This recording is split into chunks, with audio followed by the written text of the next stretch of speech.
وسلام على عباده الذين اصطفى أما بعد فأعوذ بالله من الشيطان الرجيم بسم الله الرحمن الرحيم ولا تستوي الحسنة ولا السيئة ادفع بالتي هي أحسن فإذا الذي بينك وبينه عداوة كأنه ولي حميم سبحان ربك رب العزة عما يصفون وسلام على المرسلين والحمد لله رب العالمين اللهم صل على سيدنا محمد وعلى آل سيدنا محمد وبارك وسلم.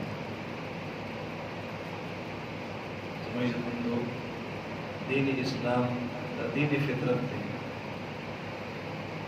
اور اللہ جل شانہ دین اسلام اعتدال والا مذہب جوڑ کڑے دے امتن وسطن دا امتن امتی وسط دے اعتدال والا دے درمیانہ دے دین اسلام کی نہ افراد شتا اور نہ تفرید. افراد تفرید نہ مراد دارے جے بعض مذاہبوں کے رہبانیت اسلام کی رہبانیت نشتے انسان پل بال بچ اور انسانان پریک دی دا غر پیو سن کے پیو غاڑا کی یا زنگل کے دیبا صرف عبادت شروع کی اور تفریدوں پکی نشتے انسان بالکل یعنی مخلوق کی دمرو ورنر وزی چید اللہ حقوقم پریک دی دا اللہ عبادتم پریک دی اللہ جل شانہ محبت دا اللہ تعلق ہم پدے کلی کسو ہم پدے بازارونو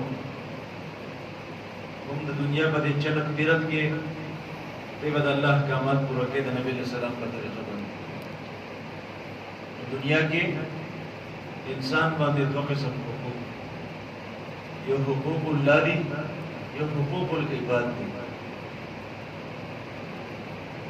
ہر ایک انسان زندگی کی مختلف خلق سرواسی ترازی والدین سرا رونو خوین سرا گاونڈیان سرا بہر معاشرے سرا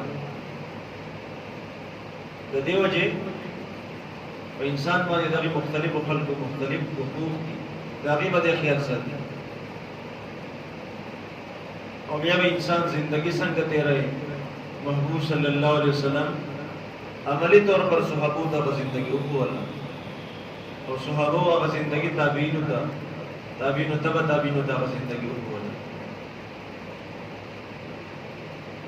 اور منگو تاسو پدی دور کیا زندگی دخبل و مشایخونا ازدکاو حاصلو زمائی زمند مسلمان یا مومن دا صرف یہ نم نہ دے بلکہ دا صفات نم دے دین اسلام دا صفات نم دے دا حدود و قیود پدی کی دی اللہ اکبر کبیرہ خیر الامور اوسطها اموروں کے بہترین امور آغازی چی انسان درمیان اللہ اختیار ہے. تو ذکر ہے بعضی خلق کو دنیا کی عقیبت حقوق العباد یا دا اخلاق دمرا نارا لگے لیکن دغیب زندگی کی عبادت بنی دغیب زندگی کی قرآن نہیں دغیب زندگی کی عبادت نہیں بس صرف دا جب خوالے گویا غد دین مقصد کرنی اور بل طرف بعضی حضرات بداسی تاسوین ہے کہ عقیب عبادت دا دیر زور ور کری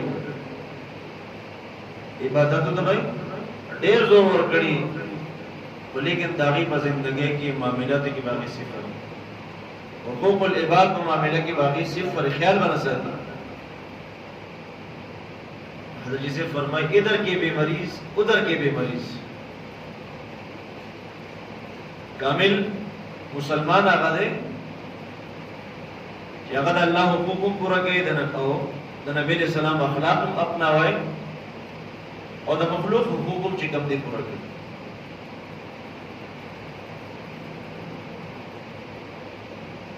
دے وجہ روز محشر باندې با اللہ جل شانہ اعلان فرمائی عبداللہ انیس رحمت اللہ علیہ فرمائی روز محشر روز باندې با اللہ جل شانہ آواز بو لگے وہ فرمائی زه منصف بادشاہ یم او زه به انصاف کوم تر هغه وخته پورې به یو جنتي جنت ته نشي داخلېدی یو دوزخي په دوزخ ته نشي تللی تر څو پورې زه هغو ته په هغو باندې د مخلوق چې کوم حقوق دي هغه دې ادا نه کړي. د دې وجې احادیثو کې تذکیره ده یو شهید شهادت مقام ومومي خو لیکن د مخلوق د حق په وجه باندې دی جنت ته نشي داخلېدی.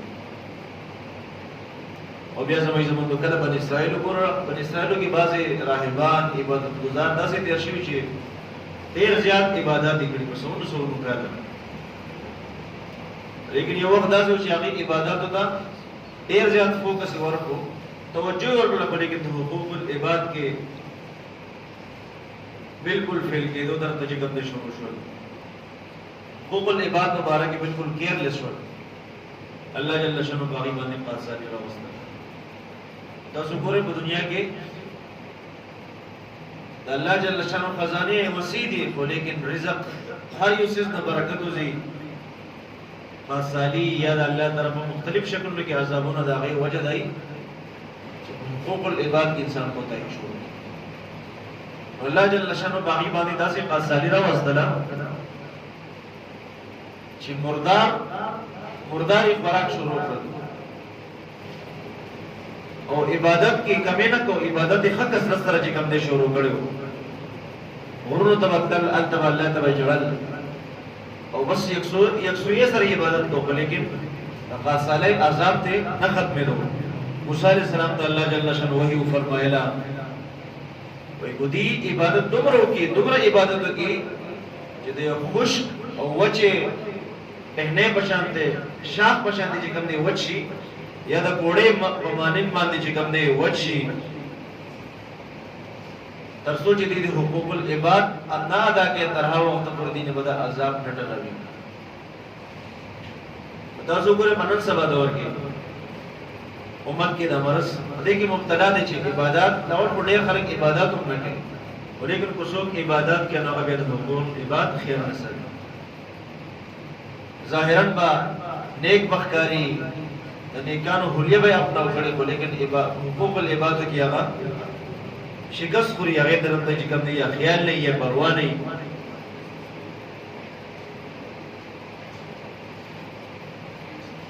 یا مسلمان ببل مسلمان باندے پھر حقوق نبی علیہ السلام فرمائی لی دی.